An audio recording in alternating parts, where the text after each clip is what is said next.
आज हम बात कर रहे हैं एक ऐसे असाधारण टकराव की जिसने भारत की राजनीति और कानून की नींव को हिलाकर रख दिया है। देखिए, एक तरफ है देश की सबसे ताकतवर जांच एजेंसियों में से एक ईडी, और दूसरी तरफ है एक राज्य की मुख्यमंत्री ममता बनर्जी। और अब ये लड़ाई देश की सबसे बड़ी अदालत यानी सुप्रीम कोर्ट की दहलीज पर आ पहुंची है। जरा सोचिए, देश की एक central investigation agency supreme court से ये कह रही है कि एक मौजूदा मुख्यमंत्री के खिलाफ गंभीर आपराधिक जांच शुरू की जाए। ये कोई रोज की बात नहीं है। ये एक ऐसी अभूतपूर्व स्थिति है जो हमारे लोकतंत्र के लिए कई बड़े सवाल खड़े करती हैं। देखिए, इसे सिर्फ एक और पॉलिटिकल ड्रामा समझने की गलती मत कीजिएगा।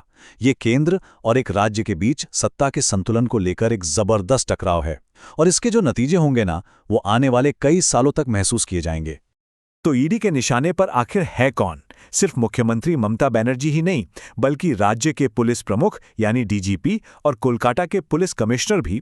इसका सीधा सा मतलब यह है कि पश्चिम बंगाल का पूरा टॉप लीडरशिप जांच के घेरे में है।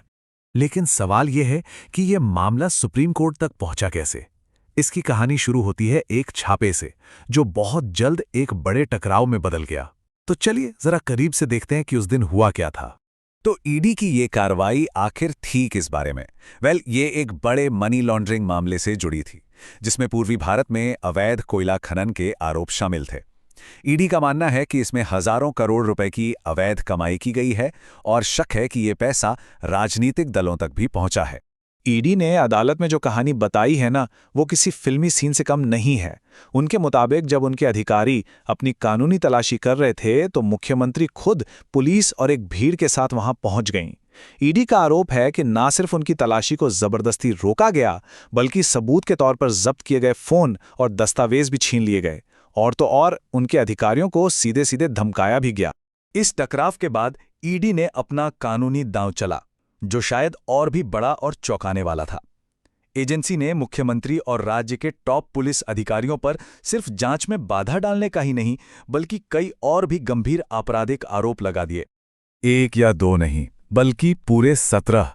ईडी का दावा है कि उस एक दिन की घटनाओं में भारतीय न्याय संहिता के तहत 17 अलग अलग आपराधिक मामले बनते हैं। ये नंबर अपने आप में इस टकराव की गंभीरता को बयां करता है।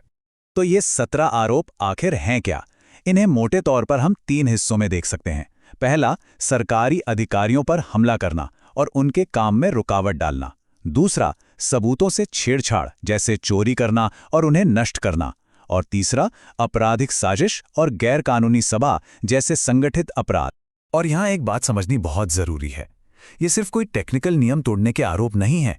ये गंभीर क्रिमिनल चार्ज हैं, जिन पर नॉर्मल हालात में तुरंत एक एफआईआर दर्ज होनी चाहिए और जांच शुरू हो जानी चाहिए।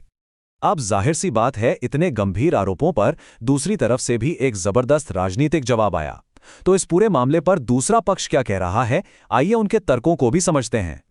एक बड़ा सवाल ये उठता है, ईडी ने राज्य के पुलिस में शिकायत क्यों नहीं की और सीधे सुप्रीम कोर्ट क्यों चली गई? उनका जवाब एक बहुत ही बुनियादी तर्क पर आधारित है।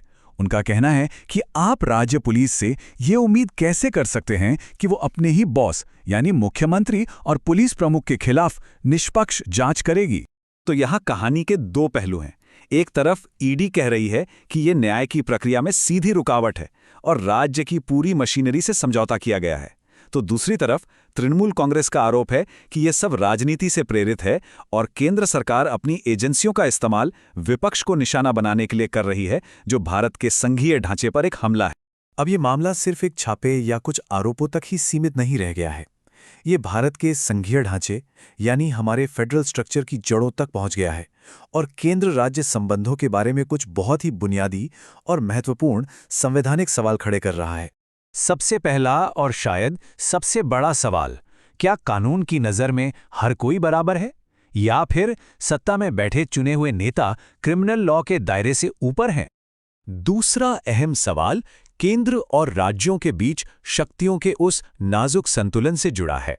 क्या एक केंद्रीय एजेंसी राज्य सरकार की सहमति के बिना एक मुख्यमंत्री के खिलाफ सीधे जांच शुरू कर सकती है?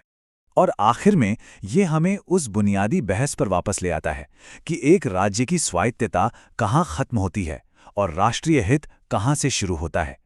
इस टकराव में इन दोनों के बीच की महीन रेखा आखिर कहाँ खींची जाए? इन सभी बड़े सवालों के साथ अब पूरे देश की नज़रें सुप्रीम कोर्ट पर टिकी हैं। तो सवाल है कि अब आगे क्या हो सकता है। सुप्रीम कोर्ट के सामने कुछ बहुत बड़े फैसले हैं। क्या वो सीबीआई जांच का आदेश देगा? क्या ईडी के अधिकारियों को सुरक्षा दी जाएगी? और क्या उन सबूतों को वापस पाने का आदेश दिया जाएगा जिन्हें कथित तौर पर छीन लिया गया था?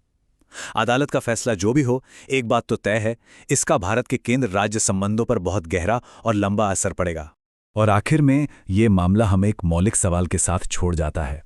जब लोकतंत्र के दो सबसे शक्तिशाली स्तंभ, केंद्र और राज्य, एक दूसरे के खिलाफ खड़े हों, तो कानून के शासन को बनाए रखने की अंतिम जिम्मेदारी आखिर किसकी है?